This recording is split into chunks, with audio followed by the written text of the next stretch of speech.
Yes, yes, hold your applause, hold your applause. It is I, Max Bolt, in the flesh. And why am I appearing for you? I don't know, I want to try something different. I mean, I'm still gonna use these. Oh, that's bright. These, and a bit of those. So, today's video topic is honestly quite interesting if I do say so, and I apologize for my laptop's trash camera. I can't find my other camera. If you can see on my monitor back there, I'm already editing the video. Already got all that stuff recorded. I am playing Monster Hunter Frontier Z. You heard me right. I was able to get that working. Alright. At this point, it's publicly available. Even without the stolen files, which mine are not the stolen files. So, I'm going to be playing Frontier Z. Is that crazy? That is crazy for me. When it comes to Monster Hunter, I am very knowledgeable, as you can say, on the topic. I could probably name most every large monster by name just from memory. I can recognize themes, RARs, the footprints from World, maybe, just to a tiny degree. I know a lot of obscure details, facts, and many bits of lore, mythos, ecology, stuff like that. Except for Frontier. And I guess online and explore, but yeah, you get what I'm trying to say. When it comes to Frontier specifically though, I got nothing.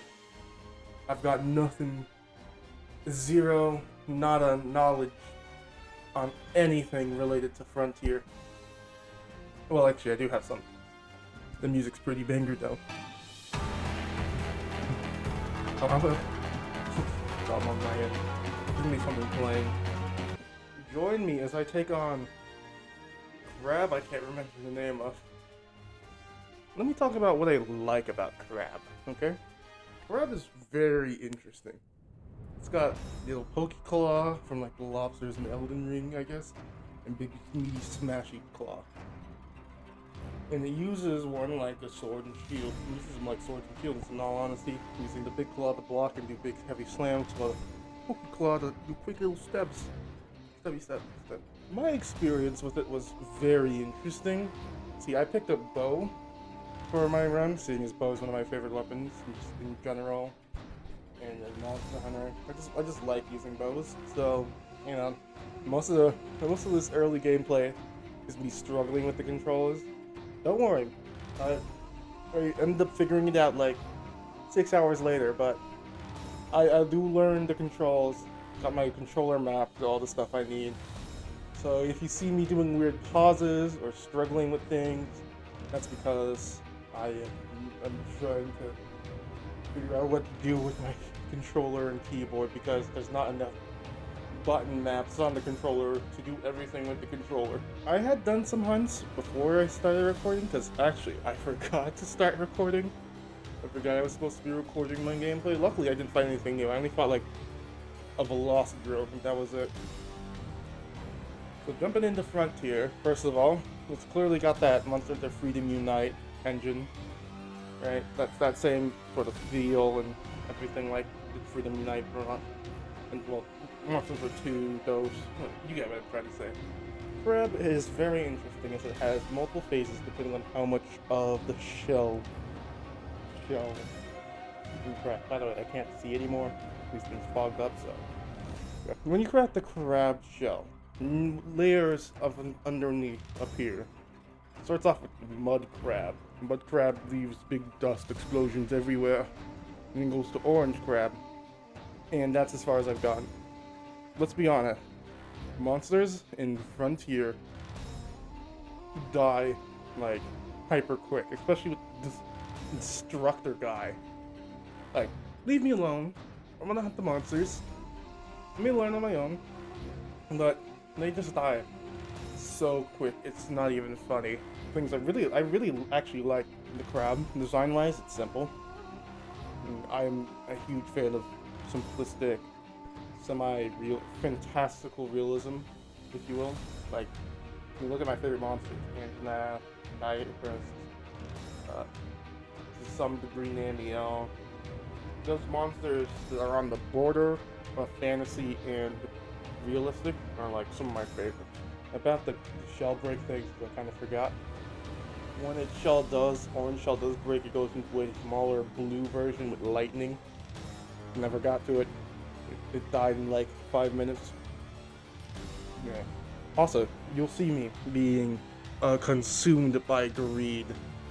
Look at there's so many shinies in that fight. Each time you knock off a piece of like the barnacle on the crab, there's some shinies on the floor.